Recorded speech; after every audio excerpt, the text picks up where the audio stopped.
Como ha contado mi esposa, a nosotros muchas veces nos gusta mirar videos en TikTok, pasar tiempo y divertirnos. Somos de los que nos gusta reírnos con TikTok, buscar contenido de humor. Y muchas veces nos platicamos el contenido que vemos. Antes lo hacíamos con mayor frecuencia, ahora no tenemos tanto tiempo. Usted ya sabrá por qué, ¿verdad? Tenemos poquito tiempo ahí de poder sentarnos a mirar. Hoy anda un pequeño de 2 piernitas caminando por todos lados y estamos así. A ver, ¿cuál es el próximo paso? Pero en estos días que estuvimos mirando TikTok, hay un contenido específico que a mí me llama mucho la atención, que seguramente le apareció a usted. Y son esta clase de predicaciones, de reflexiones que se expresan en minutos, en segundos, en fragmentos, y que han convertido lo que es puro, lo que es santo de Dios, lo que es noble, la palabra tan preciosa de Dios, en un show muchas veces. No sé si se han dado cuenta con el tema de la profecía, algo que es tan puro, tan hermoso, un don tan hermoso de parte de Dios. Hay mucho show con la profecía, ¿verdad? Y que las estrellas y que el número, y lo ha comentado Pablo otras veces, y a nosotros nos llama mucho la atención cómo nosotros, la iglesia, hemos en este tiempo tratado de adaptar la palabra de Dios al estilo que nosotros queremos vivir, a los hábitos que queremos llevar o cómo nosotros queremos llevar el evangelio. Entonces muchas veces descontextualizamos o buscamos versículos bíblicos que nos convengan a la situación en que vivimos. Y tomamos los versículos, por ahí nos peleamos con alguna que otra hermana en el chisme, murmuración en la iglesia, y ponemos en los estados los versículos bíblicos, Dios me va a defender y Dios mi defensor, y aprovechamos todos esos versículos, ¿verdad? Porque nos conviene, porque nos queda bien a la circunstancia. Y uno de esos ejemplos me llamó la atención, como una muchacha en unos minutos de TikTok, cristiana. Ella había tomado un versículo bíblico para justificar y para expresar por qué estaba bien que ella, siendo cristiana desde chiquita, esté en un compromiso por casarse con un muchacho de otra religión, no lo voy a mencionar, y que Dios, según su palabra, respaldaba el acuerdo de ellos, aunque sean de diferentes religiones. Porque los dos tienen un mismo Dios principal, Dios, Abba Padre. Pero la diferencia era que su religión o su interpretación bíblica le permite seguir otros dioses, a ella no. Entonces lo que no iban a mezclar era que ella iba a ir a su iglesia o él iba a su iglesia, pero los dos tenían un mismo Dios, entonces yugo desigual no eran. Y yo le digo, Pablo, pensar que mucha gente, hablando de jóvenes y adultos también, porque no solo los jóvenes consumen ese contenido, escuchan ese tipo de fragmentos y no tienen un fundamento, una lectura, un hábito en el estudio de la palabra, y escuchan ese tipo de fragmento y lo hacen una doctrina propia. Un pensamiento que puede estar errado, malinterpretado de otra persona, alguien que desconocemos, pero nos quedó muy bonito lo que dijo en TikTok, lo adoptamos como algo propio y lo vivimos como algo que Dios nos permite a nosotros también. Porque si se lo dijo a otra persona, ¿por qué a nosotros no, verdad? Si está bien para otro, ¿por qué para nosotros no? Entonces, a falta de conocimiento de la palabra, dice la misma palabra, que la iglesia, que el creyente, que nosotros ¿vieron? Nos descarriamos, nos perdemos. Entonces, cuando a nosotros nos falta conocimiento de la palabra, lectura de la palabra, es muy fácil que todo lo que circule por redes sociales, todo lo que se diga, nosotros lo creamos y lo hagamos doctrina. Y pensando en esto y mirando ese contenido y hablando un poquito, el Espíritu Santo me dice algo que después lo llevé a la lectura y lo empecé a desarrollar, y que con alguna que otra chica he platicado en estos días y le prometí que se lo iba a desarrollar y le he soltado algunas cositas. Y Dios me hablaba de corazones pródigos. Yo sé que lo que te voy a leer hoy, a menos que hayas venido por primera vez a la iglesia, a menos que no lo hayas leído nunca, puede ser algo nuevo. Pero lo que te voy a leer hoy no es algo nuevo para los que hace mucho que estamos en la iglesia, que escuchamos la enseñanza, se predicó un montón de veces. Pero quiero que me acompañes a que lo puedas leer de la manera que Dios me lo explicó a mí. Voy a tratar de ser clara con eso para que lo puedas entender como Dios me habló a mí el corazón. Y cuando hablamos de corazones pródigos, cuando hablamos de la parábola del hijo pródigo, que ahora la vamos a leer, enseguida nuestra mente se va a aquel que dejó de congregarse, ¿verdad? Aquel que no vino más a la iglesia, aquel que dejó de asistir físicamente a la iglesia. Entonces, para nosotros, ese es el pródigo. Sin embargo, cuando el Espíritu Santo comienza a hablarme eso, el Señor me decía que pródigo, me está hablando de que el corazón pródigo somos o son aquellos corazones que aún congregándose, que aún sirviendo y manteniéndose en actividad y aún teniendo el hábito de asistir a la iglesia, dentro de sí, hace meses o años han quebrantado su vínculo de paternidad con Dios. Porque el hecho de que nosotros estemos sentados aquí, que vengamos todas las reuniones, que sirvamos en todos los ministerios y que estemos presencial físicamente, no significa que nosotros entendamos cuál es nuestra identidad en Dios. Y que podamos adoptar eso como simplemente una rutina. Y yo quiero que me acompañen a Lucas 15. Y te voy a comentar un poco el contexto. Jesús tenía un público de oyentes muy diversos. Entre esos oyentes había publicanos. Los publicanos eran recaudadores de impuestos. Eran los más odiados. Creo que hasta el día de hoy, ¿verdad? Cuando llega la boleta de CIMAS y la de luz, ¿cuál es? ¿La otra? Oh, ustedes la saben, ¿verdad? No hace falta que la pregunte. Todos odiamos esas boletas, ¿verdad? Híjole, ¿cuánto me vino de luz? Y todos los aires prendidos en la casa todos los días, las 24 horas. Pero ellos son los malos que nos cobran mucho, ¿verdad?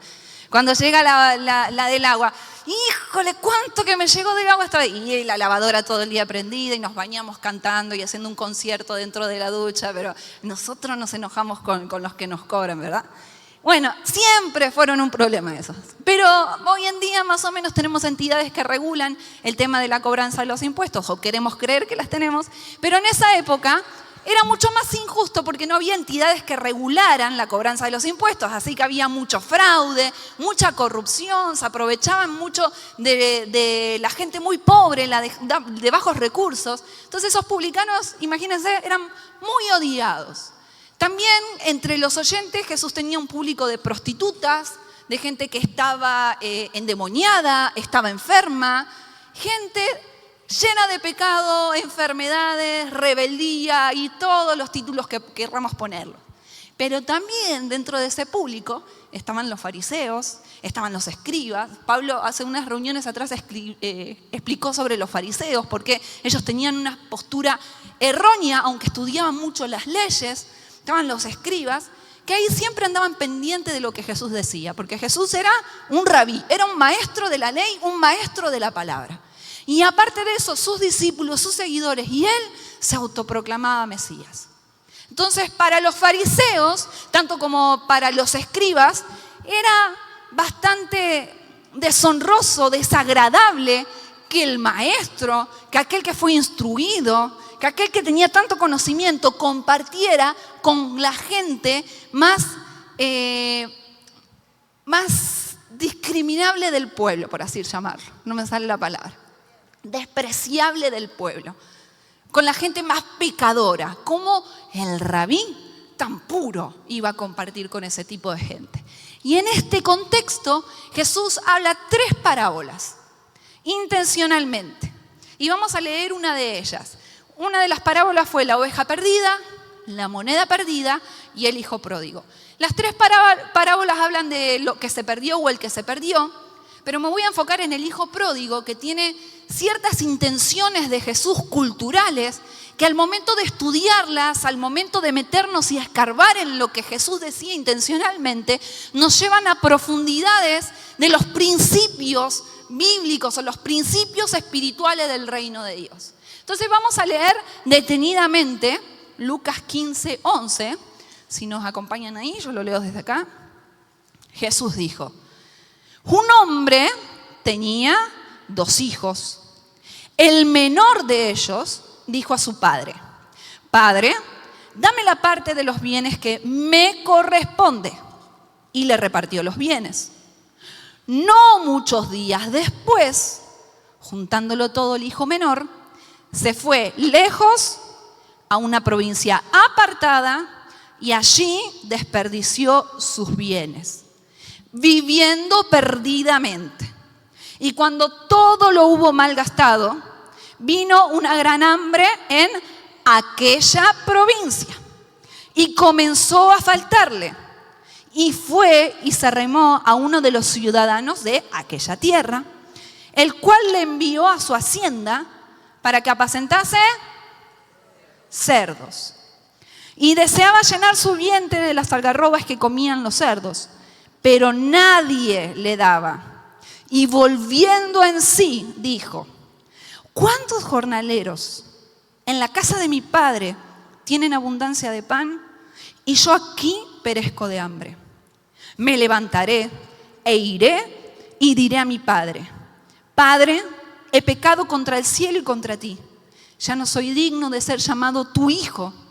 Hazme como a uno de tus jornaleros. Y levantándose, vino a su padre. Y cuando aún estaba lejos, lo vio su padre y fue movido a...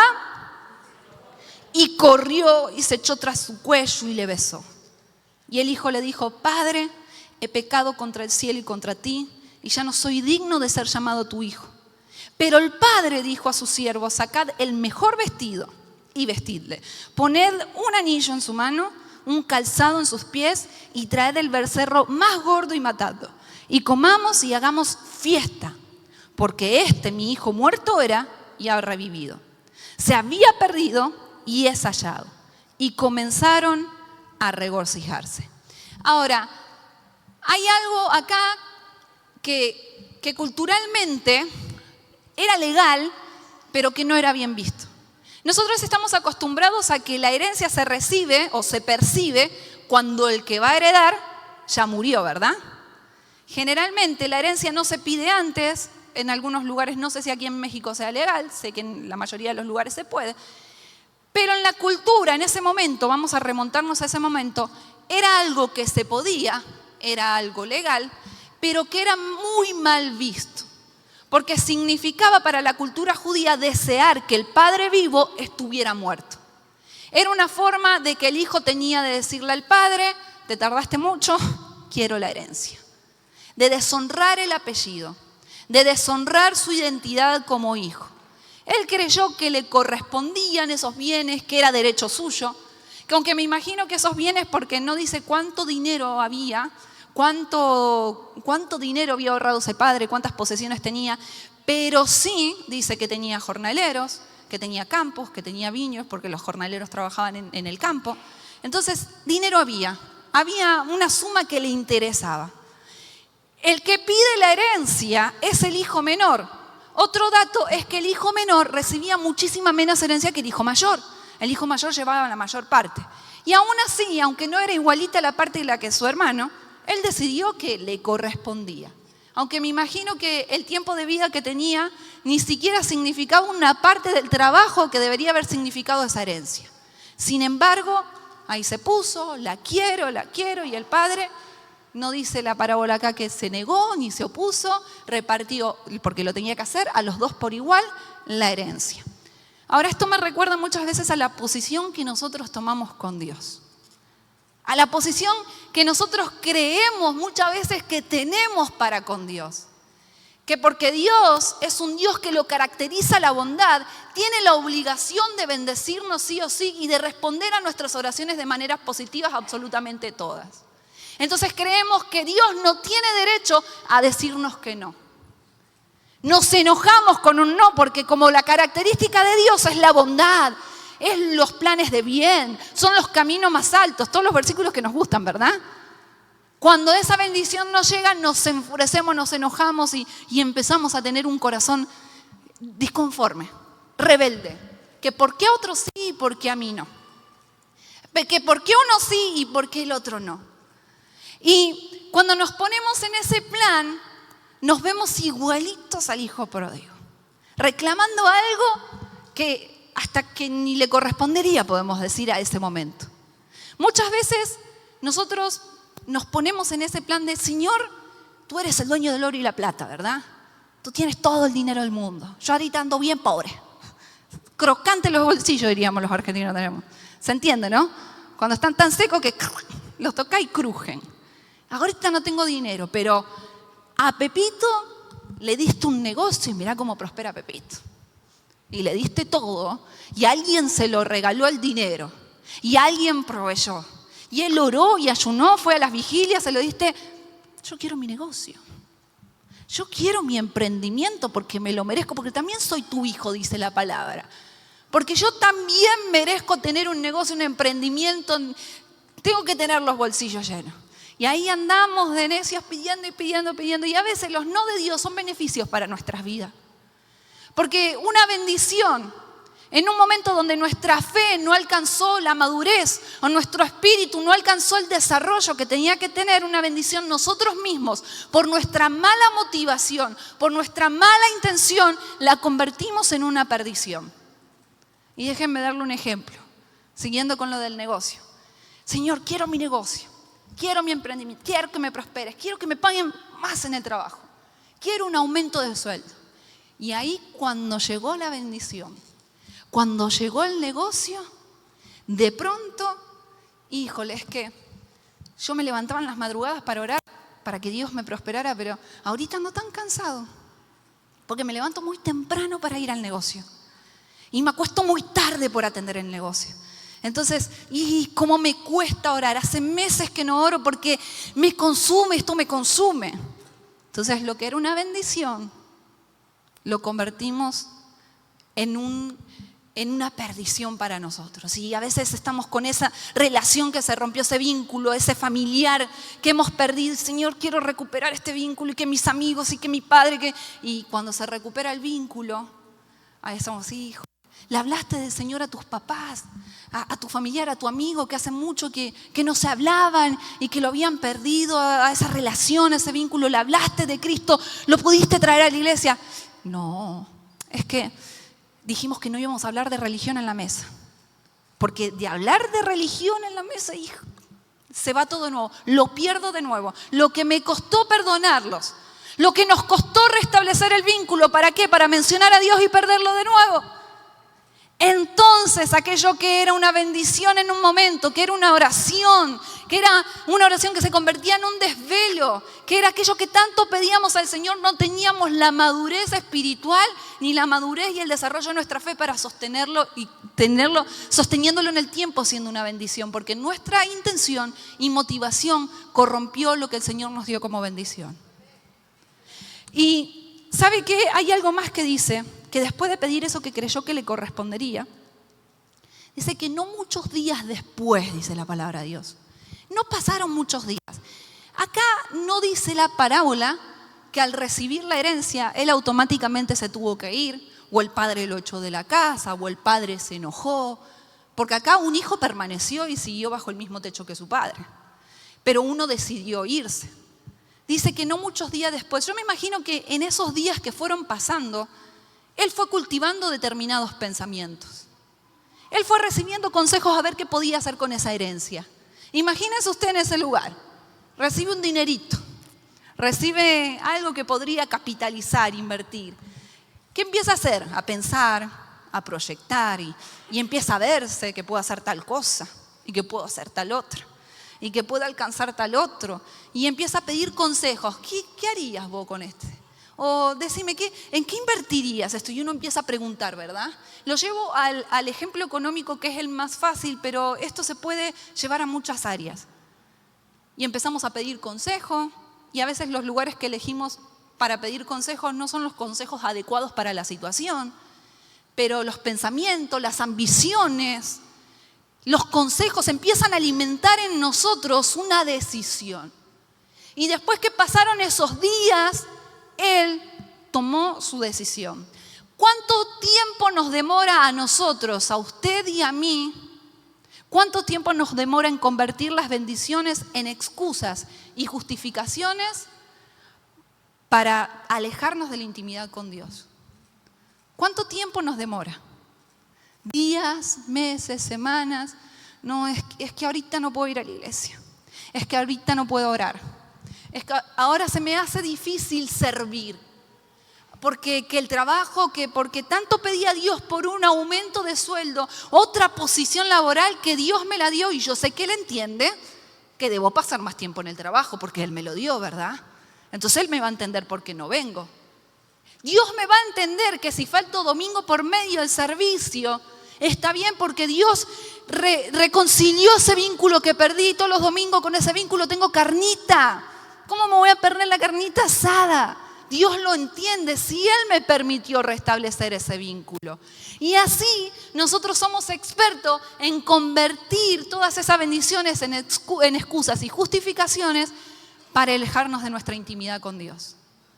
Pedimos tanto a Dios, a veces nos pasa a las mujeres, tanto a Dios por un hijo, que cuando oramos como Ana, que un hijo, Señor, y que un hijo, y que un hijo. Cuando está el hijo, ni tiempo para orar le damos al Señor porque la excusa es el hijo.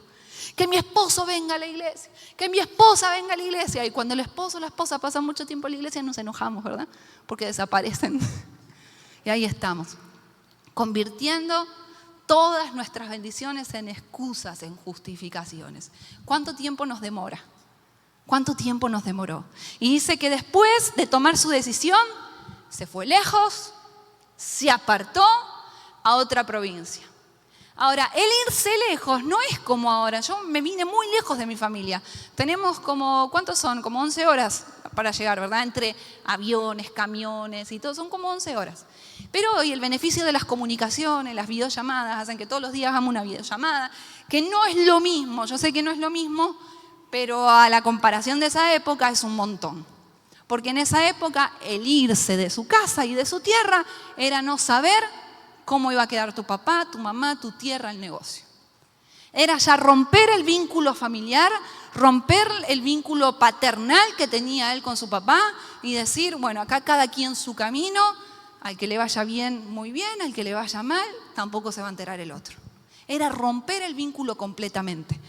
Dice que se apartó, buscó aislarse, porque una vez que rompe el vínculo se aísla y se va a otra provincia.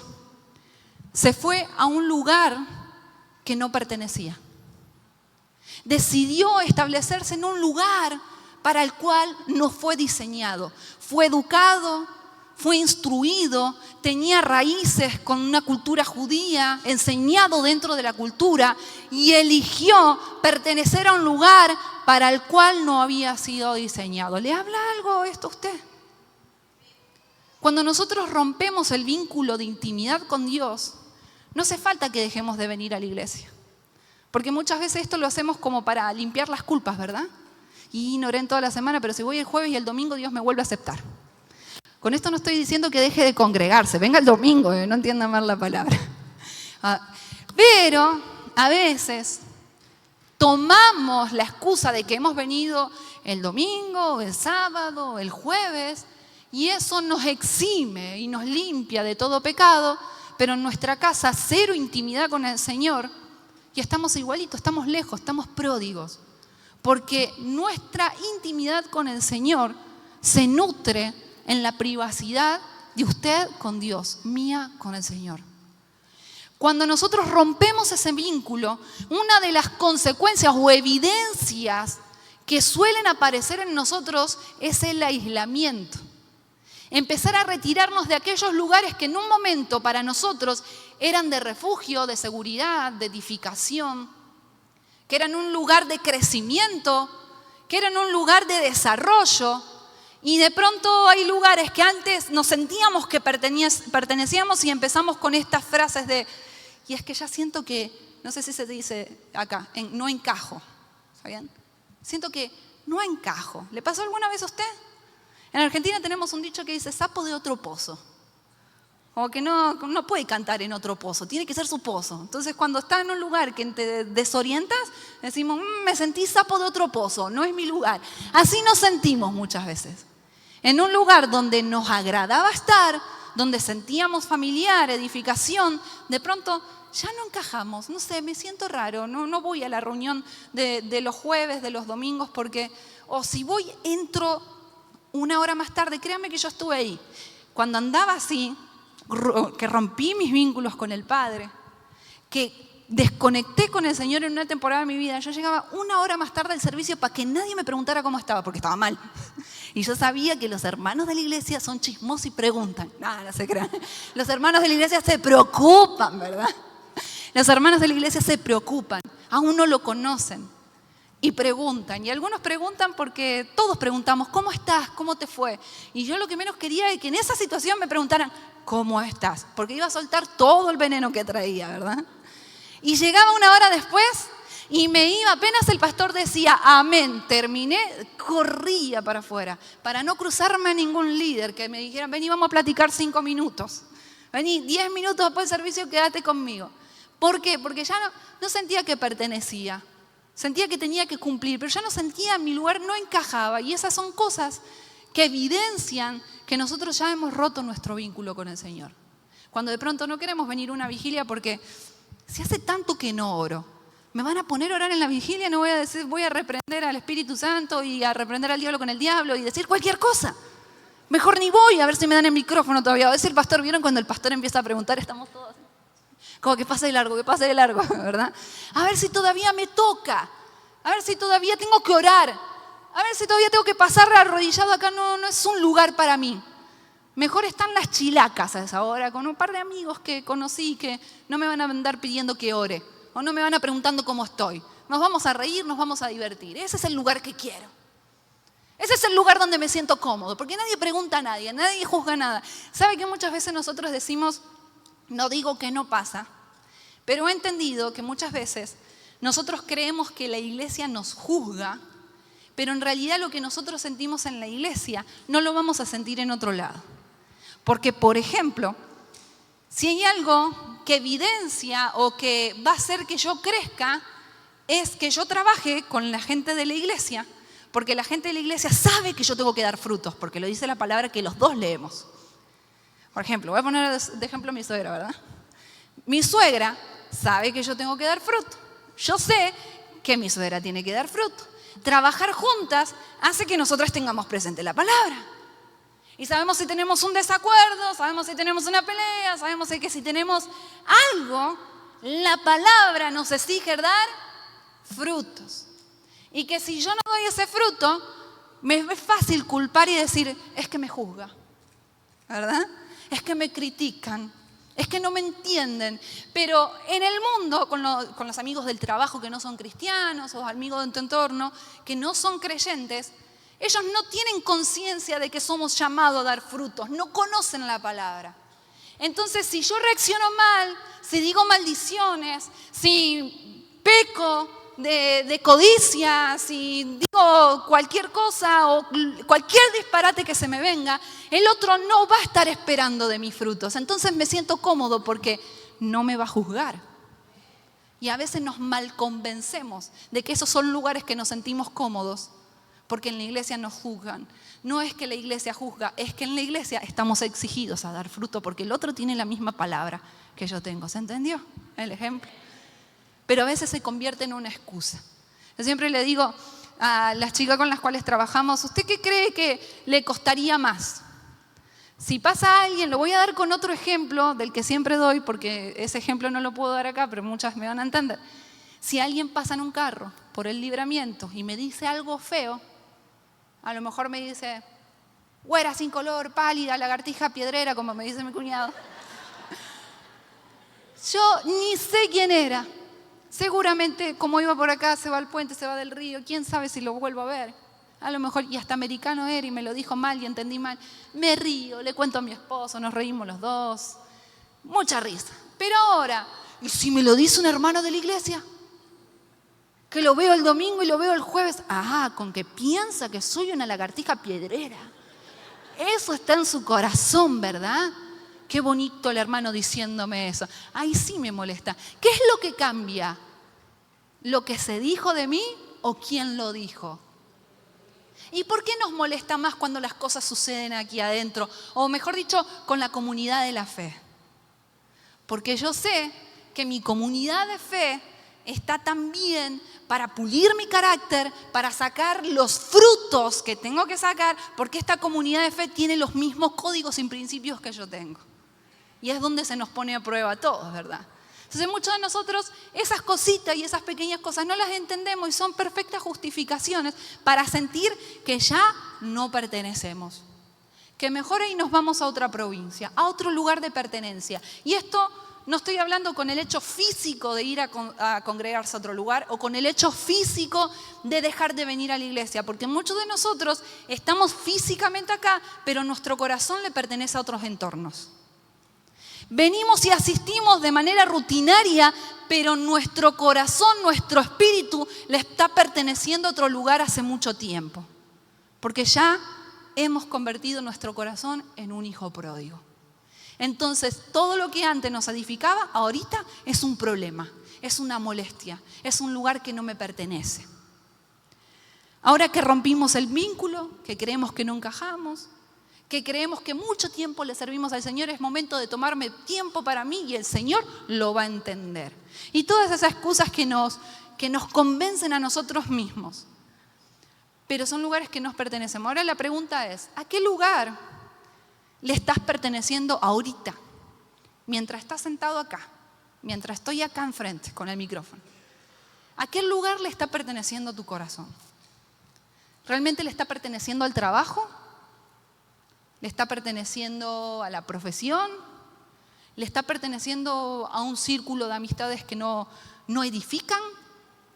¿Le está perteneciendo quizás al adulterio, a la fornicación?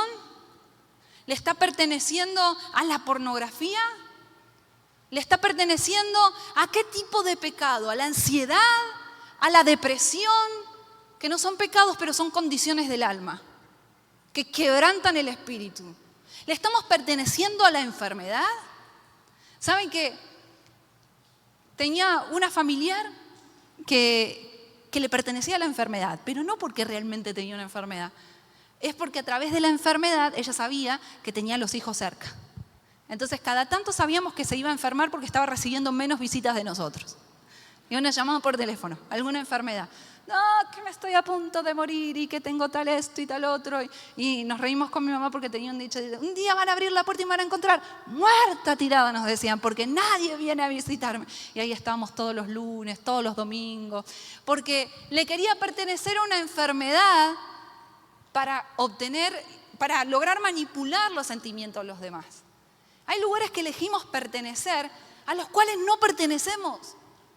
No son lugares diseñados para nosotros. El pecado no es un lugar diseñado para nosotros.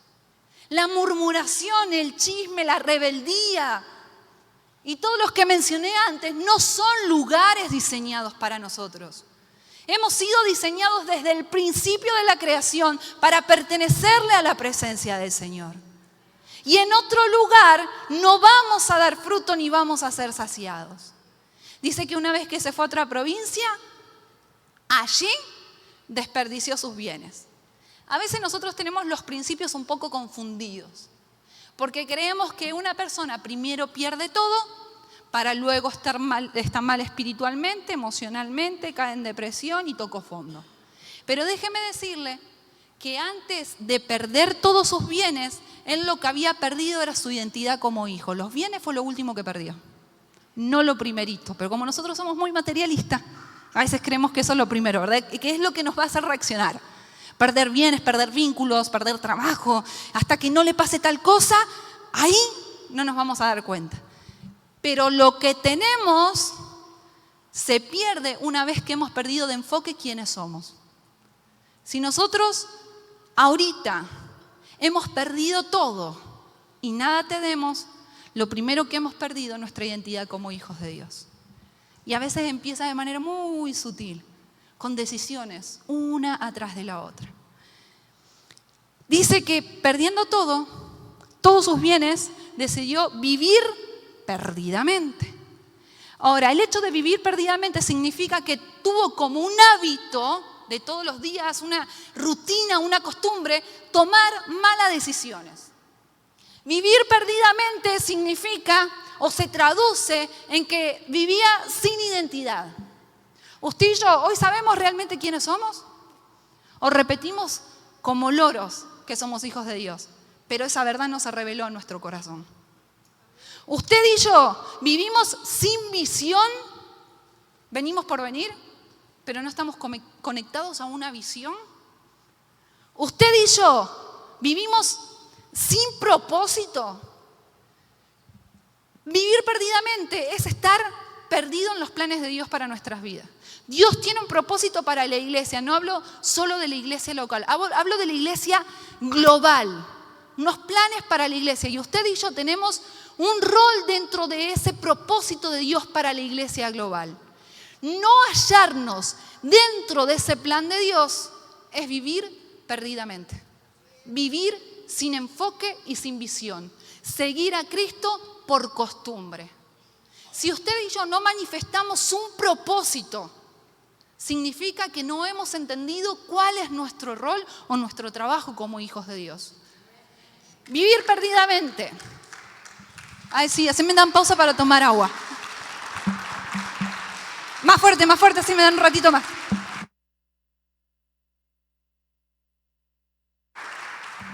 Gracias. ¿Cómo dice? Pausa de hidratación se llama. Viva México. Vivir perdidamente es haber perdido la relación y vivir sin paternidad. Es decir, que en el hijo menor ya no había nada intencional en él. Usted y yo, si estamos así y si todas estas preguntas que yo le hice, que yo me hice anteriormente, no las pudo responder o tuvo confusión, usted y yo estamos viviendo perdidamente, aunque vengamos todos los jueves y todos los domingos. Si no nos podemos responder cuál es nuestro propósito, si todavía nos estamos preguntando cuál es la voluntad de Dios después de 25 años de evangelio, 10 años de evangelio, estamos viviendo perdidamente. Si todavía dudamos de la existencia, de la fidelidad de Dios en medio de los problemas, en medio de la ansiedad, de la depresión, de la crisis, usted y yo estamos viviendo perdidamente, desconocemos cuál es nuestra paternidad.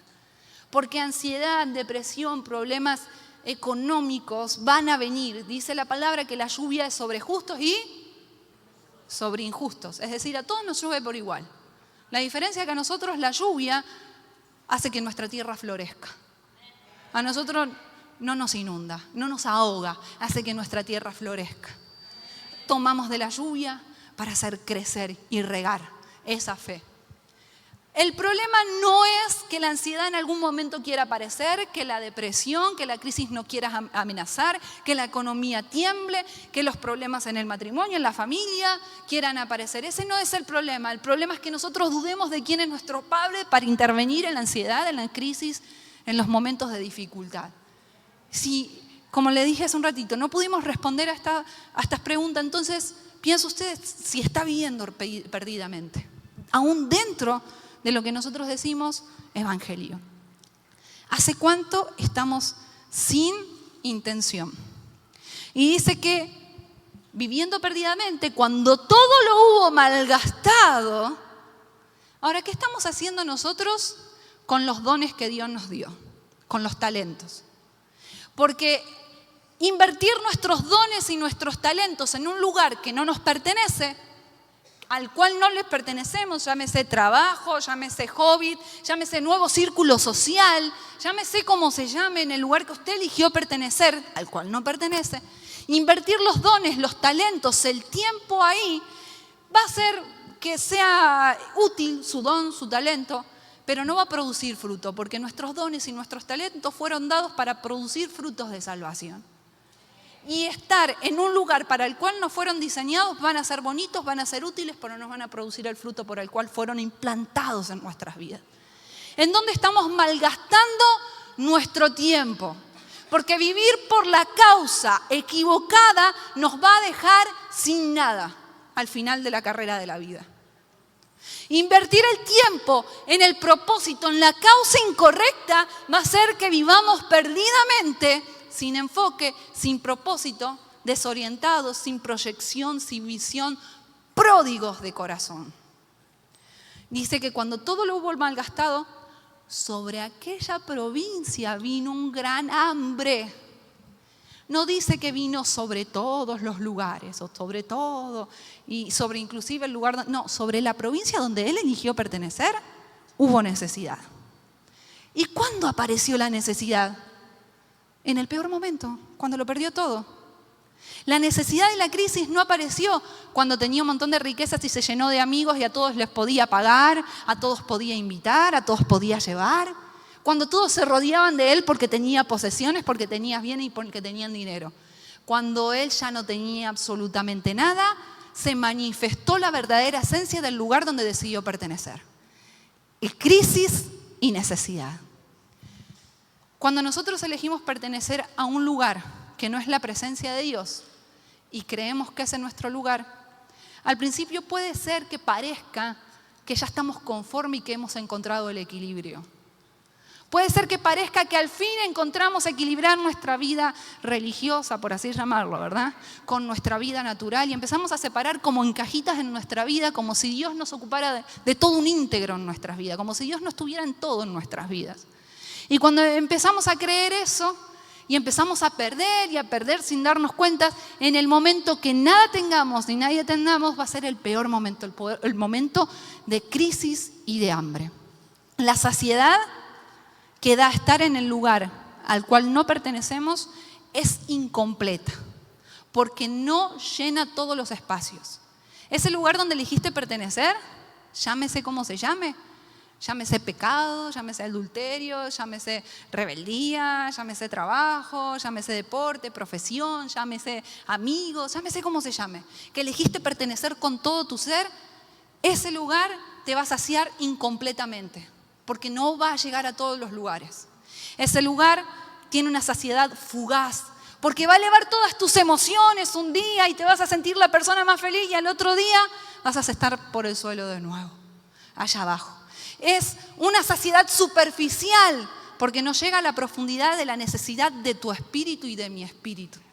Y es una saciedad que está vacía porque carece de fruto, carece de propósito. Nos equivocamos creyendo que vamos a dar fruto y vamos a prosperar y vamos a sentirnos saciados en el lugar incorrecto. Ahora, son lugares de crisis.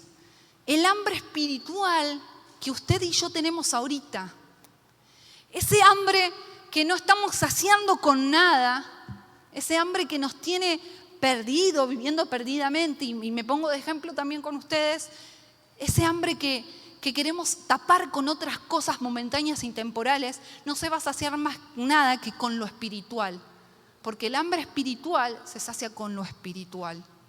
Y cuando nosotros saciamos ese hambre que traemos con la presencia de Dios, es cuando no vuelve a haber sed. Ahora, si nosotros elegimos de lugar de pertenencia, por ejemplo, el lugar de trabajo, cuando nosotros se termine nuestra saciedad es cuando la superación constante ya no alcance. Porque de pronto un nuevo puesto, pero entró alguien más calificado y quiero algo más, superación constante para mantenerme saciado en el lugar de trabajo. Si usted eligió como lugar de pertenencia un nuevo círculo social, donde en ese círculo social no hay amigos que puedan edificarlo, amigos que tengan su fe, en cuanto esos amigos no obtengan nada valioso de usted, cuando usted se le acabe todo, ese círculo social va a empezar a defraudar, a traicionar, va a empezar a desilusionar y ahí se acaba la saciedad. Cuando elegimos la profesión como un lugar de pertenencia, vamos a necesitar continuamente estar superando a otro mejor profesional y siempre estar vigentes, cuando sabemos que tenemos un tiempo de vigencia profesional, ¿verdad? Va a llegar un momento en nuestra vida que ya no podemos trabajar. Va a llegar un momento en nuestra vida que ya no vamos a poder correr como ahora, ya no vamos a poder andar como antes. ¿Y cuál de todas las cosas en las que invertimos tiempo ahorita nos van a dar frutos en esa temporada? Cuando elegimos el pecado como un lugar de pertenencia, lo más fuerte es que necesita de más pecado para poder saciarte. Entonces empezamos con una cosa, que pecado de pornografía, que pecado de adulterio, que pecado de fornicación, que pecado de rebeldía, que pecado, y ese pecado se necesita alimentar con más pecado para sentirse saciado. Los lugares de pertenencia erróneos no sacian como sacia Cristo nuestras vidas y la intimidad que necesitamos con nuestro Padre.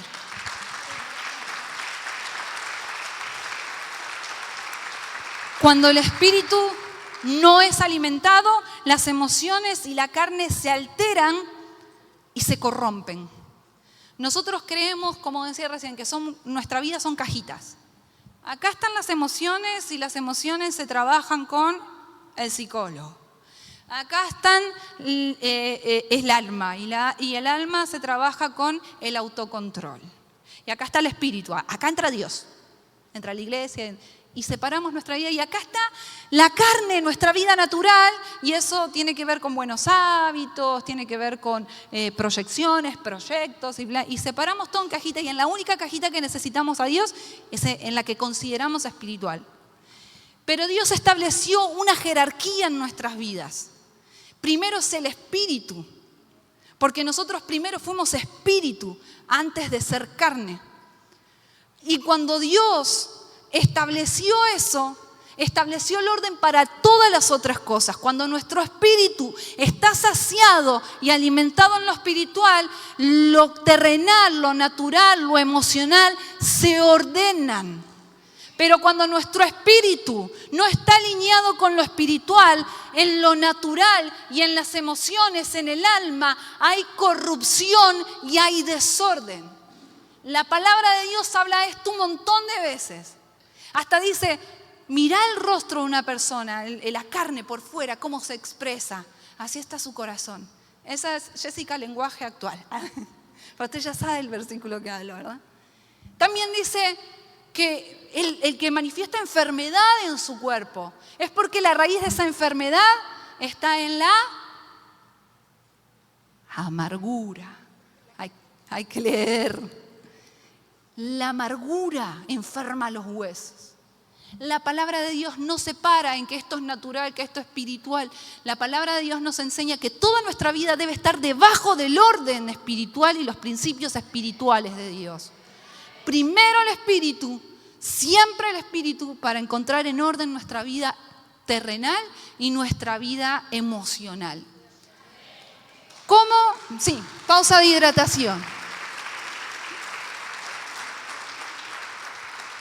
La pregunta es, ¿cómo está tu alma hoy?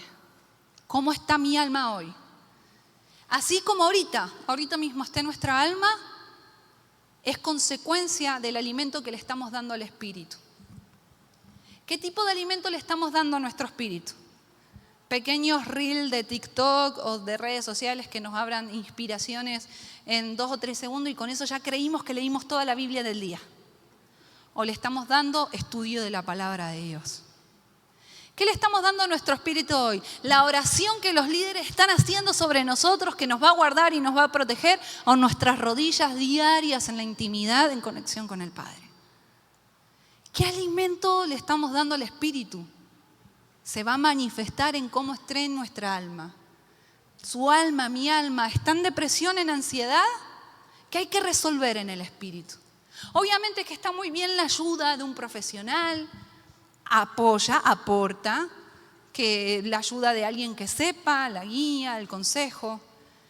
Pero muchísimas veces Dios nos mete en esas situaciones donde ni el consejo, ni la guía, ni la oración de otro pueden hacer nada porque Dios nos quiere a nosotros quebrados, arrodillados y en conexión.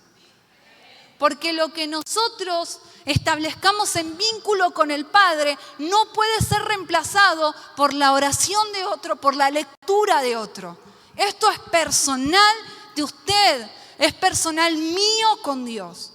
Las horas que mi esposo pase orando o venga a leer la palabra, a mí no me va a salvar. Me podrá proteger, me podrá bendecir, pero la salvación es personal. Y nombre que no se vaya él y yo no. Lo agarra así como los Simpsons, ¿verdad? De los pies. No te vas sin mí. La salvación, la relación es personal. El hecho de que vengamos todos los jueves y todos los domingos no es reflejo de que seamos verdaderos hijos de Dios. ¿O acaso nosotros somos hijos de nuestros papás por la visita que le hacemos a la casa? Yo no soy hija de mis papás porque una vez al año o una vez cada tanto vamos a visitarlos a la casa y ahí me siento hija.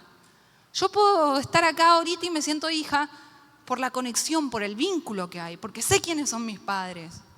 Bueno, eso creo. A menos que me hayan mentido y haya un millonario buscándome. El sueño de todos, ¿verdad? Yo sé quiénes son mis padres y ellos saben que soy su hija. Y yo no necesito la visita para confirmar eso. Yo necesito la visita para pasar tiempo de calidad. Pero en nuestro ADN llevamos las marcas de esa naturaleza. Ahora, el hecho de que vengamos un domingo, un jueves o participemos de todos los ministerios y sirvamos activamente, no nos hace hijo de Dios. Hijo de Dios nos hace el entendimiento que nosotros tengamos de quién es el Padre y la revelación de esa relación y de ese vínculo que se manifiesta en nuestra manera de vivir. ¿Saben cómo saber si somos hijos o no de Dios? ¿Cómo manifestamos a diario nuestros hábitos?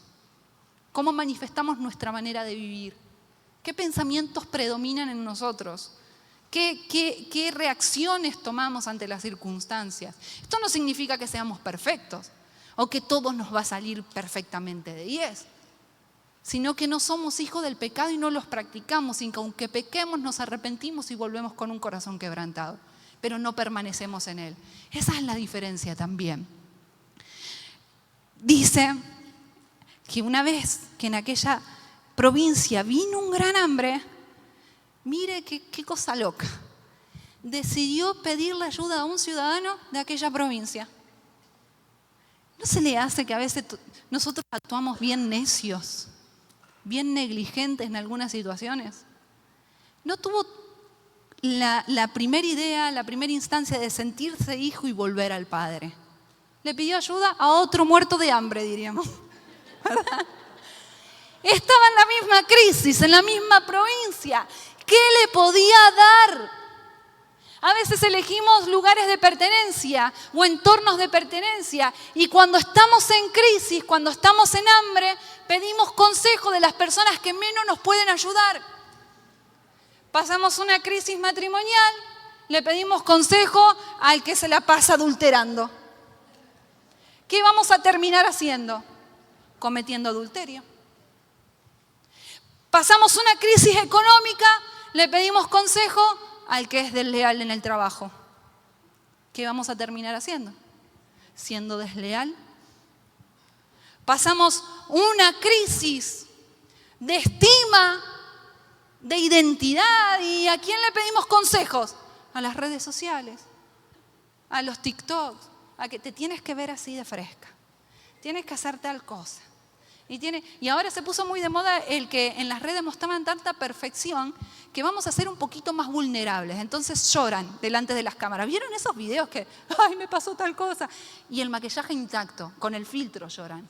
Ay, es que hay que mostrarse más vulnerables en las redes sociales. Y, ay, pero siguen con filtros, siguen mostrando una vida perfecta. Y ahí estamos pidiéndole consejos a las comparaciones, la envidia y los celos. Consejos a la ventana del cómo debería ser cuando el otro ni siquiera cumple ese estándar, porque también anda muerto espiritualmente. Y así andamos como el pródigo, buscando consejos en las personas equivocadas. ¿Qué le pudo dar este ciudadano? ¿Qué era todo lo que tenía para darle? A ver si alguien me responde. ¿Qué todo lo que le pudo dar? ¿Cómo? Desperdicio. ¿Qué le dijo? ¿Qué le respondió el ciudadano? ¿Qué opción le dio? Lo hemos leído juntos, vamos. No los voy a regañar. Que cuidara a los cerdos. Y esto es algo fundamental. Jesús no puso esta comparación de casualidad. Porque para la cultura judía, encargarse de los cerdos, o mejor dicho, estar cerca del cerdo, el cerdo era un animal inmundo hasta el día de hoy para la cultura judía. Era lo más bajo que la cultura o que un judío podía tocar. Tenían prohibido comer de la carne del cerdo o acercarse a un cerdo. ¿Qué es lo único que le pudo dar este muerto espiritual? Lo más bajo que él podía tocar. Le dio un lugar de pertenencia que era lo más inmundo que como hijo de un rico y como judío él podría haber tocado. ¿Sabes que cuando elegimos los lugares incorrectos, cuando elegimos las personas incorrectas, siendo hijos de Dios, sabiendo la palabra, sabiendo quién es nuestro Padre, sabiendo dónde correr, cuando recurrimos a esos lugares nos llevan a tocar lo más bajo de nuestra propia inmundicia humana? ¿Vieron esas veces que uno dice, pero si yo no era así? ¿No se ha llegado, a mí me pasó, no se ha llegado a desconocer en ciertas crisis? Si yo no decía estas cosas, pero me desconozco. Yo llegó un tiempo que decía, me desconozco. ¿Por qué tanta bronca, tanta ira dentro de mí? ¿Por qué tanta maldición? ¿Por qué tanto esto? Estoy tocando lo más desagradable de mí.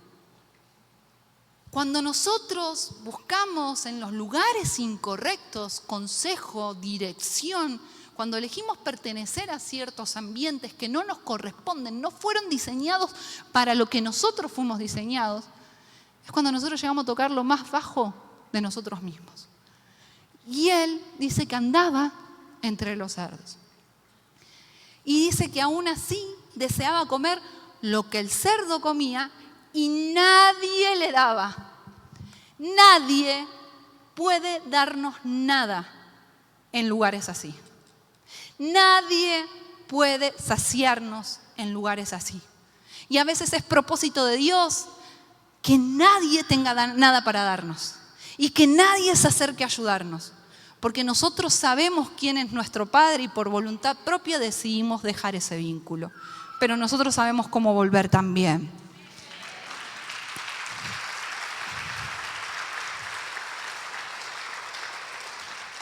¿En cuántas personas y lugares estás buscando alimento, estás buscando ayuda, compasión y nadie te da nada? ¿En cuántos lugares estás buscando? Y sabés que tenés que ir a la oración, sabés que tenés que ir al ayuno, sabés que tenés que doblar rodilla, levantarte temprano, sabemos todos esos principios, pero ahí andamos detrás de la lástima, la compasión, la ayuda de alguien, de un terapeuta, de un psicólogo, de alguien que me motive, alguien que tenga algo bonito para decirme, detrás de la oración de otro, como mendigos. Andamos ahí buscando quién. Y el problema no eran los demás, sino que él rompió el vínculo. ¿Sabe que muchas veces a nosotros, a usted y a mí, lo único que nos mantiene al vínculo con Dios es una oración no contestada? Lo único que muchas veces nos mantiene en oración es aquello que todavía no se nos cumplió. Pero cuando se materializa la respuesta, nos olvidamos del vínculo, dejamos de nutrir el vínculo porque a Dios nunca lo vimos como Padre, como nuestra necesidad diaria y lo hemos interpretado como el proveedor del Oxxo. Y así muchas veces en nuestra predicación y en nuestro evangelismo. Venía a la iglesia que Dios va a restaurar tu familia y Dios te va a sanar y Dios va a hacer esto. Y le empezamos a vender como si tuviéramos productos así de Herbalife. Acá también está, ¿verdad? Productos así de Herbalife. Le empezamos a vender, a vender, a vender. Y entonces la persona con todo lo que escucha que va a recibir, enseguida viene. Si a usted le dicen, si yo le digo ahora, acompáñeme al Oxxo, le doy todo el tiempo que quiera, entre y saque todo lo que quiera. Todo es gratis, yo se lo pago. ¿Cuántos me acompañan? Esos vienen conmigo terminando la predicación, el resto se la perdió. Nada se crea. Mi suegra en primera fila. Dígame la verdad, si a usted le dicen al Oxxo que tiene gratis la entrada al Oxxo y se lleva todo lo que quiere, ¿quiénes irían al Oxxo a llevarse todo lo que quieren? Todos, hermano, porque usted también quiere unos fritos terminando el servicio con una cocona, ¿verdad? No se haga. Ahí va. Y aparte se ve en Facebook cuando dicen, denme el mejor precio de tal cosa, ¿verdad? Todos andamos buscando precio después. Entonces, cuando algo es gratis, todos lo queremos. El problema es que cuando nosotros hablamos de Dios como un proveedor de cosas, lo reducimos a eso y manifestamos que para nosotros Dios es eso. Pero cuando nosotros mantenemos nuestros vínculos por quién es Dios, nuestro Padre, quien nos otorgó la gracia de la salvación, quien por Él tenemos lo que no merecíamos, entonces ya no es solo Dios proveedor, es Dios Padre y somos hijos. Y no importa si la respuesta es no, sigue siendo padre, sigo siendo hijo. Cuando le predique a otro de Dios, cuando le comparta a otro de Dios, no le haga promesas de político. Tráigalo a Dios por quién es Dios, por la esencia de Dios y por lo que Dios ya hizo. Lo demás es consecuencia. Y si Dios lo quiere hacer, lo hará. Y si Dios no lo quiere hacer y no lo hizo, sigue siendo padre, sigue siendo rey. También es para nosotros. El problema del hijo pródigo es que él nunca entendió su identidad de hijo. Entonces también creo que creyó que porque ya había recibido su herencia se podía ir. Ya no era hijo. Entonces muchas veces estamos nosotros así, bueno, recibimos lo que tanto peleamos, lo que tanto oramos, se materializó, listo, ya está, puedo descansar espiritualmente. Ya está, la batalla ya está ganada, ¿verdad? Y nos desentendemos como hijos. Pero dice que en un momento volvió en sí. ¿Sabe qué significa volver en sí? Es que reflexionó, se detuvo, pausa. Se detuvo, reflexionó, se puso a pensar y sacó cálculos lógicos. ¿Vio cuando usted tiene que decidir entre dos trabajos y de pronto le ofrecen uno y ese trabajo es muy buen sueldo, pero tiene que trabajar de domingo a domingo, de la mañana hasta la noche, y el sueldo le va a ayudar para unos gastos, pero de pronto el otro trabajo no tiene tantas prestaciones ni es tan bonito el sueldo, pero trabaja de lunes a viernes? Dependiendo sus prioridades, usted va a decir, bueno, lógicamente yo ahorita tengo problemas económicos, a lo mejor trabajo más porque necesito cubrir estas necesidades, o si usted no necesita cubrir eso, necesita solo estabilidad económica, decía, bueno, trabajo menos, es menos el sueldo, pero me acomodo. Usted hace esos cálculos, ¿verdad? Cuando yo hago ciertas compras en un supermercado y ciertas compras en otro, porque me conviene el precio, hago cálculos, o no hacemos eso todo el tiempo, buscamos lo que nos conviene. Él hizo lo mismo, sacó cálculos y mire lo que pensó. Se detuvo y dijo, a ver, muchos jornaleros en la casa de mi padre tienen abundancia de pan. Jornaleros, trabajadores. Yo estoy acá en esta condición de miseria, en un lugar donde no pertenezco, al lado de lo más inmundo que culturalmente puedo tocar y muriéndome de hambre y nadie me mira. ¿Sabe que la comparación es muy interesante? Porque el jornalero en esa temporada era un trabajador.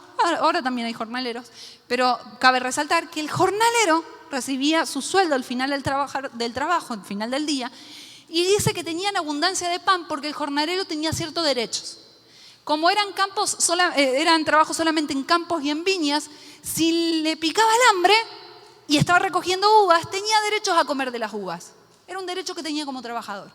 Si estaba recogiendo determinados alimentos y tenía hambre, podía comer de esos alimentos. Por eso dice el hijo pródigo que tenían en la casa del padre abundancia de pan. Ahora, al terminar, lo que no podían era llevarse, ¿verdad?, parte de ese trabajo a la casa en la bolsa. Eso era delito, eso era robo. Pero dice que el jornalero terminaba su trabajo, recibía su beneficio y libre, completamente libre, volvía a su casa. Ahora él, como pastor de cerdos, tuvo que someterse a la condición por una necesidad, y esa necesidad era de un techo para dormir. Porque dice que nadie le daba nada, significa que no recibía sueldo ni comida por lo que estaba haciendo. Solamente lo hizo para poder dormir en un lugar bajo techo. Y esa condición era una condición de esclavo. Porque trabajar para alguien y no percibir un sueldo es una condición de esclavitud. Ahora, el lugar donde él decidió pertenecer, lo hizo esclavo. Nosotros elegimos pertenecer al pecado, esclavos del pecado vamos a ser. Decidimos pertenecer a la incredulidad, falta de fe y de resultados, y falta de la expresión de Dios vamos a vivir. Porque dice que Dios agrada con el que tiene fe. Elegimos pertenecer a la enfermedad, esa va a ser nuestra condición de esclavitud. Esclavos del pecado, esclavos de la enfermedad, de la ansiedad, de la depresión, de la corrupción, de las mentiras, de la rebeldía y todos los títulos que le podamos poner. ¿De qué somos esclavos ahorita mismo? ¿Qué es lo que se roba la mayor parte de tus pensamientos a diario? De eso somos esclavos. Y ahora vino el punto de quiebre. Y ahora sí que llegó a tocar fondo. Y ahora sí que dijo, me detengo, ya estuvo bueno. Repita conmigo, ya estuvo bueno. Hasta acá estuvo. Por favor, que este mensaje de hoy para usted y para mí sea hasta acá estuvo bueno. para usted y para mí sea hasta acá estuvo de andar en la condición en la que estoy. Porque nos podemos engañar a nosotros mismos, podemos engañar al otro, al pastor, pero ¿quién se va a burlar de Dios? ¿Con qué lo vamos a convencer a Dios? ¿Con nuestros estados de WhatsApp, de Instagram, de Facebook? ¿Con nuestros panderos, con nuestra alabanza, con nuestras manos levantadas los domingos, los jueves? ¿Quién se burlará del Señor? Hasta acá estuvo de ser hijos pródigos, de seguir una costumbre, un hábito, una rutina y estar lejos en el corazón del Dios hace muchísimo tiempo. Y ese fue el punto del quiebre y dijo, me levantaré, iré y le diré. ¿Saben lo que hizo? Algo. Hizo algo con su condición. La parábola, Jesús nos dice en la parábola que el padre corrió desesperado detrás del hijo. ¿Sabe por qué no lo hizo? Porque no era la condición del padre correr detrás del hijo. Era la obligación del hijo ir de nuevo a la casa del padre porque sabe dónde vive el padre, porque sabe cuál es su casa, sabe cuál es su cultura, sabe al lugar que pertenece. Hermano, Dios ya nos buscó una vez. Dios ya nos llamó, nos buscó una vez.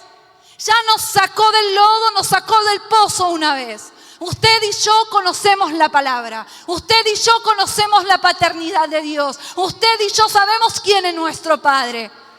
Si nuestra condición hoy es la de hijos pródigos, no es Dios el que tiene que correr a nosotros. Somos nosotros los que tenemos que correr al Padre. Así que, hermano, es hora de hacer algo. Gira con el de al lado y decirle, haz algo. No, más fuerte, desesperate, decirle, haz algo. No, hombre, la mitad va a hacer algo hoy. Pero bien por esos que van a disfrutar de ser hijos. El resto va a seguir igualito. Viniendo los domingos, viniendo los jueves. En la misma condición de amargura. Pero yo sé que hoy, para muchos de ustedes, como lo fue para mí esta palabra, va a ser un haz algo con tu condición. Él sabía dónde estaba el Padre y así fue. Es nuestra voluntad, nuestro libre albedrío que nos va a hacer volver a casa, el decidir. Pero no solo quedó con la buena intención, sino que dijo que después, dice, me levantaré, iré, se propuso hacer algo. Dice que sí se levantó, sí fue y sí dijo. No solo es tener la intención hoy, es tener la intención en un bonito culto de regresar a la intimidad, de regresar al Padre, de dejar el pecado. No solo es tener la intención motivacional en un momento así, es la determinación y el sacrificio de cumplirlo. Porque créame que volver es difícil, muy difícil. ¿Se imaginan a ese hijo volviendo a casa? Todo andrajoso, desnudo, porque me imagino que hasta la ropa habrá vendido por algo de comer. Sucio, sin nada, con todo lo que se había ido, volvía sin nada. Y lo único que pedía es no volver a ser restituido como hijo, simplemente como un trabajador, lo único que pedía. Imagínense en ese camino de vuelta, porque se fue muy lejos. Días y días de sacrificio, días y días de pie sobre pie, paso sobre paso hasta llegar a la casa. Sacrificio constante que quizás cuando su cabeza le decía hasta acá llegaste, acá déjate morir, no vuelvas, está muy lejos, ya te fuiste muy lejos, no es tiempo, no es temporada. Había una determinación que hacía que se levantara todos los días y caminara hacia la casa del Padre. Usted y yo tenemos que mantener la determinación y el sacrificio día tras día de volver al corazón del Padre. De volver a la casa del Padre. Y cuando me refiero a la casa no es esto, es la intimidad, es la relación con Jesús. Ahora, lo último y una de las cosas más importantes que hubo en este relato es el discurso que dio el hijo pródigo. No dijo, voy a ir a mi papá, le voy a decir que en esa ciudad había gente muy mala y que me robaron todo y que mis amigos aprovecharon y que por eso estoy así y le voy a decir que había hambre y le voy a decir... No fue con ese discurso. Fue, dijo, he pecado contra el cielo, contra ti, por favor perdóname y aunque sea, hazme como uno de tus trabajadores. Yo solo quiero estar en tu casa. ¿Sabe por qué usted y yo no somos buenos en comenzar de nuevo? Porque cuando llegamos al Padre, llegamos con un corazón y oraciones lleno de excusas, justificaciones y culpables. Siempre llegamos a Dios con que, Señor, no ore más porque la culpa de Pedro, de Juan, de pobre Pedro. Siempre están todos los ejemplos. La culpa de tal, de cual. No me pude congregar porque aquello, porque esto. No hice más esto porque lo otro. Y nos acercamos a Dios tratando de recuperar el vínculo de paternidad lleno de justificaciones y culpables. Y Dios no se conmueve por las lágrimas o las palabras. Dios pesa los corazones, las motivaciones, y Él se mueve con el corazón quebrantado y humilde. Si usted, tanto como yo, queremos recuperar el vínculo con Dios, volvamos con un corazón quebrantado. Reconozcamos cuáles son todos nuestros pecados. En una listita si necesita escribirlo. Dios, esto me estuvo dominando todo este tiempo que estaba dentro de mí. Le di lugar a todo esto esta temporada que me desvinculó contigo. Por favor, perdóname. Hazme de nuevo, fórmame de nuevo. Solo quiero estar en tu casa. Ese es el discurso que lo conmueve a Dios. Nosotros podemos acá llorar un día de servicio y revolcarnos y los gritos y los espantos y movernos y toda clase de show que querramos. Que Dios puede estar así, como asustado viéndonos, ¿qué le pasó? ¿Verdad? Pero de pronto hay otra persona que está con un corazón quebrantado, haciendo una oración genuina y tomando una determinación y un sacrificio que aunque le cueste la vergüenza, aunque le cueste paso por paso, cueste muchos días y un camino largo, está determinado a ese sacrificio con tal de estar en la casa del Padre. Y Dios ahí mueve a misericordia. El discurso del hijo pródigo movió a misericordia al Padre. ¿Sabe que la misericordia no es la lástima? Nosotros nos movemos con el prójimo por lástima. Ay, pobrecito, tiene necesidad económica, ahí le va una moneda. Ay, pobre, pásale, ahí le va una ayuda. Ay, pobre. Y lo que nos mueve es una ayuda temporal y totalmente limitada a lo humano que podamos hacer. Pero la diferencia con la misericordia de Dios es que Dios en su misericordia entregó todo lo que tenía de valor y era su único hijo, lo más valioso. Y esa misericordia hizo que su hijo se entregara a sí mismo también en voluntad por cada uno de nosotros. Dice que el Padre preparó el becerro más gordo para celebrar esa reconciliación. ¿Qué hizo Dios? Entregó el mejor cordero por usted y por mí, su propio hijo, en ofrenda por todos nuestros pecados. Esa es la misericordia de Dios. Esa es una de las características más hermosas de Dios. Que en esa misericordia dice que el Padre le dio vestido, le dio una nueva cobertura, le restituyó la identidad, le devolvió el anillo, la autoridad que tenía como hijo, le dio calzado, le dio dirección hacia dónde ir, le restituyó. En la misericordia de Dios, cuando llegamos con un corazón quebrantado, cuando llegamos con un corazón humilde, hay restitución para nosotros como hijos de Dios.